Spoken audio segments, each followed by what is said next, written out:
the Orthopedic Center of Illinois Sports Desk. Defeating Michigan was a huge step for Illinois, but now it's time to focus on the next challenge, and it's a big one, defeating #1 Oregon on the road. And the Ducks opened up as a massive favorite. Illinois is a 25-point underdog to Oregon. The Ducks are historically known for those explosive offenses, but also exploding eardrums. The stadium and their fans are super loud, and since 2018, Oregon has just lost one game at home. Everybody from A to Z talks about how loud the environment is, maybe the loudest place in the country. If not, it's one of, for sure. And, you know, I thought we handled it really well. Our first opportunity, the second opportunity, we didn't handle as well. And so it's going to be important for us to be able to handle it, and we'll practice that moving forward for the game. And Illinois has faced good quarterbacks this year, and they played well against them. They beat Dylan Raiola in Nebraska. They held Drew Aller and Penn State's passing game in check. But what about Oregon quarterback Dylan Gabriel? Is he the most talented quarterback we've probably seen? Probably so.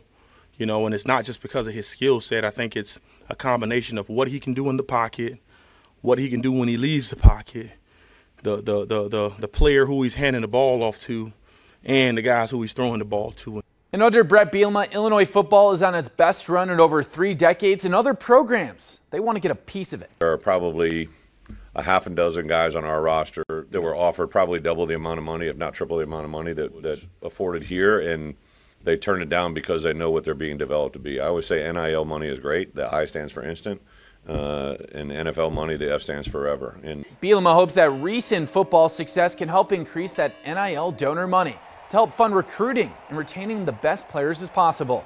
Currently, Illinois is one of the lowest funded in the Big Ten. And the high school football regular season's almost here, and teams are scrambling to lock up a playoff spot in 2024. And the bubble watch for local high school teams, they could pop after this week. The rule of thumb is that you need 5 wins to stay in contention for that coveted bid. Over in the Big 12 Conference, Champaign Centennial sitting at 4-4, and this week they travel to play Bloomington, who's 6-2. In the Apollo Conference, we got multiple teams on the bubble. Effingham is 500, and they need a win this week to crack that mark.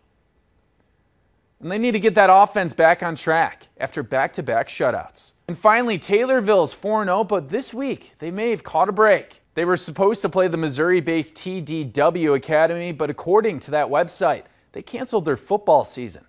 Taylorville's still waiting for that final confirmation, but if so, they would win via forfeit and get to 5 wins. And that'll do it for sports. I'm Carson Gordy. Have a great night.